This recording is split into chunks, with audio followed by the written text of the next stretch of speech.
दफा हो जाओ मेरे घर से, अभी के अभी निकल जाओ यहाँ से। जब आप भाई की जिंदगी से निकल चुके हैं तो उस घटिया शर्त का क्या मतलब? नहीं हूँ मैं, ना तुम मुझे बना सकती हो। तुम्हें जरा भी शक नहीं हुआ कि वो तुम्हारे साथ फ्रॉड कर रहा है? तुम कितने बदतमीज हो। आपको दुरे शहवार की बात मान लेनी चाहिए।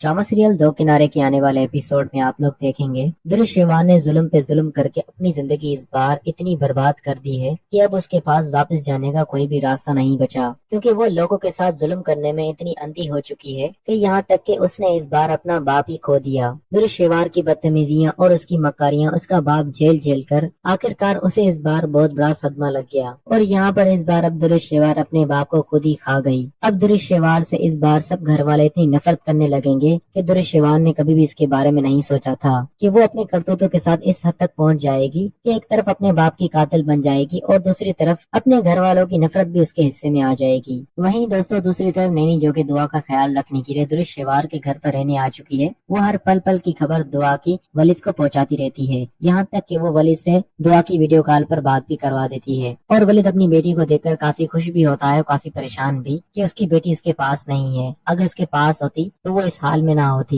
लेकिन दुरे शेवार को इस बात के बारे में भी पता चल जाएगा और वो नैनी से कहेगी तुम मुझे बेवकूफ समझती हो क्या? तुम ये मत बोलो कि मेरी तुम पर नजर नहीं, मेरी हर वक्त तुम पर नजर है, क्योंकि जिस घर से आई हो जाहिर सी बात है उन्हीं के साथ सच्ची होगी ना। यहाँ पर मेरे घर पे रहने के बाद किसी भी किस्म की होशियारी में तुम्हारी बर्दाश्त नहीं करूंगी। दुरे शेवार आयमा से कहती है कि तुमने भाई की जिंदगी बर्बाद तो कर दी और तुमने दुआ भी हासिल कर ली, लेकिन अब इस घिनौनी शर्त का क्या मकसद है जो तुम भाई की जिंदगी में उसकी बीवी को अलग करना चाहती हो? तुम जो कुछ चाहती थी वो सब कुछ तुम्हें मिल गया, लेकिन अब इस घिनौनी शर्त का क्या फायदा? इससे क्या साबित करना चाहती हो? इस बात पर दुरे शेवार को बहुत गुस्सा आ जाता है। वो दुरे शेवार आयमा से कहती है तुम कुछ ज्यादा नहीं बोलने लगी। ये बात बोलकर दुरे शेवार आयमा पर हाथ उठाने की कोशिश करती है और आयमा पर वो हाथ उठा भी देती है, बल्कि आयमा के साथ वो लड़ाई करना शुरू हो जाती है। इन दोनों की लड़ाई छुड़ाने के लिए दुरे शेवार की वालदा काफी कोशिश करती है, लेकिन दोनों काफी एग्रेसिव हो जाती है। बल्कि आयमा तो खुद को बहुत बचाने की कोशिश करती है, लेकिन दुरे शेवार उसे जान से मार देना चाहती है। इन दोनों का शोर सुनकर तैमूर और उसके वालिद कमरे में आ जाते हैं और इन दोनों लड़कियों को आपस में इस तरह लड़ता हुआ देखकर